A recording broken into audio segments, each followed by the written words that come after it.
పెళ్లి చేస్తే వాడే మాడతాడులే. ఈ డైలాగ్ ఎంత కామన్ వింటుంటాం కదా. అంటే వాడు బుద్ధి లేనోడైనా మనసునోడైనా సరే చదువు లేనోడైనా సరే వాడు ఎటువంటి పెళ్ళాం వచ్చి మార్చుకోవాలన్నమాట. మంచి పెళ్ళాన్ని తెస్తే వాడే సెట్ అవుతాడు అని అనేటోళ్ళకి చెప్తున్నా. మంచి పెళ్ళామని నువ్వే అంటున్నావు. అంటే మంచి ఆడదాన్ని తీసుకొచ్చి ఆ ఫాల్తు గాడికి అంటగట్టి దాన్ని గొంతుకొస్తావన్నమాట. కార్ మెకానికంలో వచ్చేటప్పుడు కూడా ఒక టూల్స్ కిట్ తెచ్చుకోవాలన్నమాట. పెళ్లి తర్వాత ఎన్నో ఆశలతోటి ఎన్నో కళలతోటి అత్తగారింట్లో అడుగు పెడతారు ఆడపిల్లలు.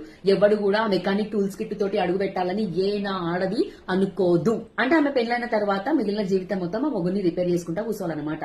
మనకి మాల్నోడు దొరికిండు, వేస్ట్ గాడు దొరికిండు, ఫాల్త్ గాడు దొరికిండు అని ఆడి గురించి ఎవరితో బాధ షేర్ చేసుకుందామని కూర్చుంటే ఆ పిల్లకి రిటర్న్ లో వచ్చే బోనస్ డైలాగ్ ఏంది తెలుసా? నీ మొగుడిని నువ్వే మార్చుకోవాలి అని అంటారు. అంటే ఏంది కదా, నీ మొగుడిని నువ్వే మార్చుకోవాలి అని. ఆడపిల్లలకైనా సరే మగ పిల్లగాళ్ళకైనా సరే పెళ్లి చేస్తున్నారంటే వాళ్ళు పెళ్లి తర్వాత జీవితానికి మనం ఆడపిల్ల మీదనే కాదు ఫోకస్, ఆ మగవాళ్ళ మీద కూడా ఫోకస్ ఉండాలి. వాడు ఏం చేస్తున్నాడు, వాడికి బుద్ధి ఉందా లేదా, తెలివి ఉందా లేదా, ఉద్యోగం ఉందా లేదా, ఇవన్నీ కూడా చెక్ చేసుకోవాలి. ఆడపిల్ల